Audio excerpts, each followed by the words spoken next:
بسم اللہ الرحمن الرحیم۔ السلام علیکم ناظرین،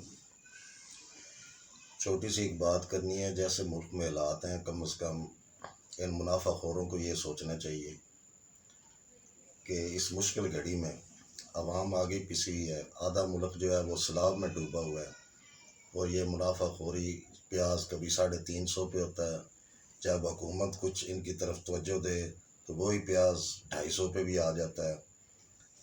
اسی طرح ہر سبزی، ہر چیز جو ہے وہ یہ لوگ جو منافع خور ہیں جو دبا لیتے ہیں ان حالات میں، خدا کا خوف کریں۔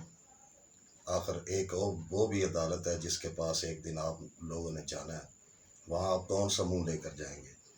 اور دوسرا میرا یہ میں نے ضرور آپ سے بات کرنی ہے کہ جب مشکل گھڑی ہوتی ہے اس وقت تمام سیاستدان جو ملک کے ہوتے ہیں انہیں سب سے پہلے اپنی عوام کا سوچنا چاہیے کہ ہماری عوام اس وقت کس مشکل میں ہے۔ ہمیں اس مشکل میں سے سب کو ان کو مل کر اس مشکل سے نکالنا چاہیے، تو پھر یہ معاملات جلدی حل ہو جاتے ہیں۔ سیاست تو بعد میں بھی ہوتی رہتی ہے، سیاست کے لیے تو بہت وقت ہوتا ہے۔ ایسے حالات یا ایسے جب وقت آتے ہیں اس میں سب کو ایک ہونا چاہیے، اور اس چیز پر ضرور غور کیجیے گا۔